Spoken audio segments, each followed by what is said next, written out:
Bonjour à tous et bienvenue sur l'hypnose. Je suis aujourd'hui au Centre Sésame, alors je reçois mes clients pour l'accompagnement en relation d'aide et accompagnement par l'hypnothérapie. Alors chose promise, chose due, je vous ai quelques vidéos, je vous ai dit que j'allais faire une vidéo sur la méditation, et bien aujourd'hui c'est de ça qu'on va parler. Alors il existe plusieurs formes de méditation. Celle-là dont on va parler dans cette vidéo, ça sera la méditation qui est la plus connue en ce moment, qui est la plus répandue, qui est la méditation en pleine conscience. En toute chose, je ne suis pas gourou, je ne suis pas maître spirituel, je suis juste une personne qui médite depuis maintenant un certain moment et qui a pu, je dirais, bénéficier des effets de la méditation. Et c'est pour ça qu'aujourd'hui je recommande la méditation à toutes les personnes à qui je pense que ça ferait du bien, mais également à tous les clients qui viennent me consulter dans mes séances d'hypnose et de relation d'aide. En ce qui concerne particulièrement la méditation en pleine conscience, c'est une méditation qui est assez récente, qui a été créée du coup par Jon Kabat-Zinn, qui lui est le fondateur du Mind and Life Institute, merci pour l'accent anglais, qui est un institut qui veut intensifier les relations entre la psychologie et la religion ou la philosophie bouddhiste. Donc c'est un style de méditation qui est très ancien, qui est tiré de la méditation qui s'appelle Vipassana, qui veut dire la vision intérieure, que Jon Kabat-Zinn a repris pour l'adapter à finalement la société occidentale qui n'est pas aussi versée dans la spiritualité bouddhiste et hindoue que la société, je dirais, orientale. Alors ce qu'il y a bien avec la méditation en pleine conscience, c'est qu'on peut méditer partout. On peut méditer quand on est au bureau, on peut méditer quand on est chez soi au calme, on peut méditer quand on est dans le métro, quand on est, je sais pas, quand on est, même là je peux méditer si j'ai envie de méditer par exemple. On peut vraiment méditer partout, dès lors qu'on a compris un peu la technique. On se rend compte que la méditation c'est pas une pratique mais plus un art de vie, j'ai envie de dire. Donc il y a des techniques de base que Jon Kabat-Zinn donne, notamment le body scan qui est en fait le fait de centrer son attention sur l'ensemble de son corps, en passant partie par partie, donc le pied, et même avant le pied, le bout du pied par exemple, puis les orteils, puis la plante, puis le talon, puis la cheville, etc. en remontant et en allant à chaque fois dans chaque partie du corps. Il y a également l'exercice qu'on appelle du grain de raisin, qui consiste à manger un grain de raisin en pleine conscience. Donc d'abord en fermant les yeux, puis en prenant le raisin dans sa main, en le regardant, en le sentant. On essaie vraiment d'avoir une expérience de totale conscience sur ce qui se passe autour de nous et sur l'expérience qu'on est en train de vivre. Un exercice qui, moi, m'a beaucoup aidé quand j'ai commencé à méditer il y a quelques années. C'est un exercice qui m'a été donné par mon orthophoniste à l'époque. D'ailleurs, si un jour elle voit cette vidéo, je la salue et je la remercie.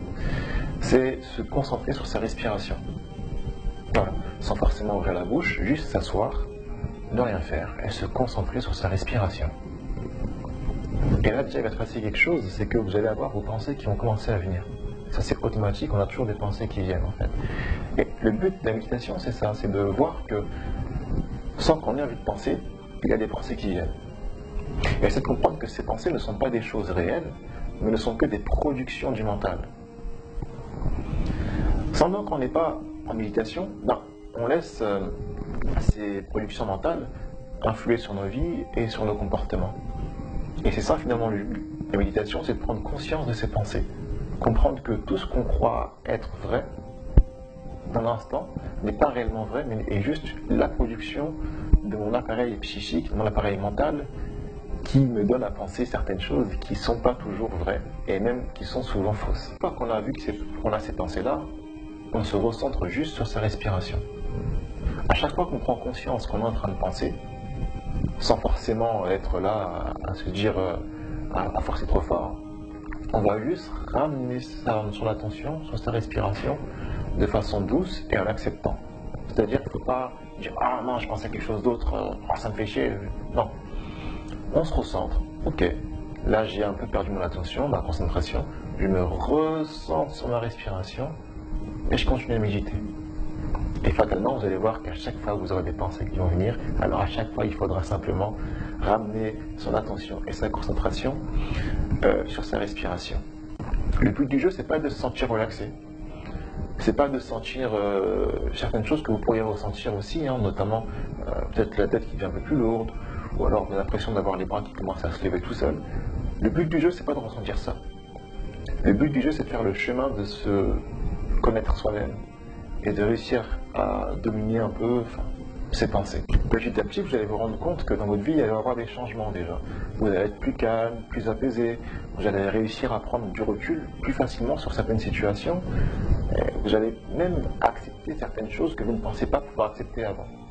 Mais tout ça va se faire de façon naturelle. Ça ne sera pas forcé, ni faux. Vous n'avez pas besoin de le faire consciemment. Vous le ferez de façon tout à fait naturelle. Vous serez plus dans l'harmonie, j'ai envie de dire, avec ce qui vous arrive. Et vous aurez plus de facilité à gérer vos émotions également. Donc encore une fois, le but c'est pas que tout le monde devienne bouddhiste ou que tout le monde devienne carrément Bouddha, bien que ça serait une bonne chose que tout le monde s'illumine, j'ai envie de dire. Le but c'est simplement d'avoir une pratique pour produire une bonne hygiène mentale, pour pouvoir se détacher des pensées surtout négatives, mais pour pouvoir surtout arriver à gérer au mieux ses émotions et à gérer au mieux son bien-être au quotidien. Voilà. De toute façon, vous verrez après quelques séances de méditation, 15 minutes par jour, hein, c'est simplement pour commencer, vous aurez déjà des changements qui vont commencer à arriver dans votre vie. Donc voilà, si vous avez des questions sur la méditation, posez-moi en commentaire, j'essaierai de vous répondre au mieux que je peux. J'essaierai également de vous recommander des livres pour vous aider à améliorer votre méditation. Donc il y a 3 livres que je recommande. Le premier, c'est un livre de Jon Kabat-Zinn, donc le fondateur de la méthode en méditation en pleine conscience.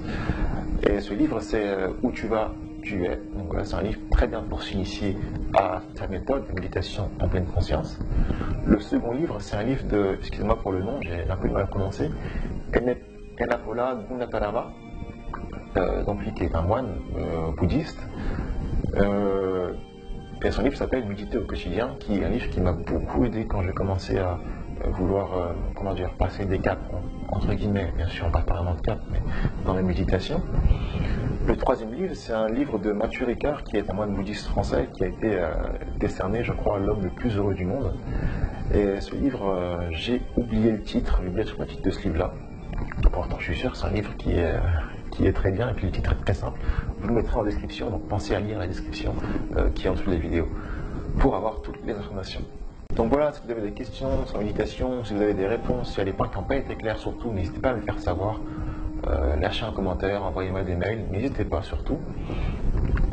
Si la vidéo vous a plu, n'hésitez pas à la liker, à la partager, et puis encore une fois, lâchez un commentaire. Voilà. Si vous souhaitez travailler avec moi sur la méditation, je peux également vous aider. Vous pouvez venir au centre César, là où je reçois mes clients, sur rendez-vous bien sûr. Et nous pourrons ensemble travailler sur la méditation ou sur d'autres problématiques que vous avez en hypnose, bien sûr, c'est tout à fait possible. Donc voilà, je vous souhaite de prendre soin de vous et je vous dis à très bientôt pour une prochaine vidéo.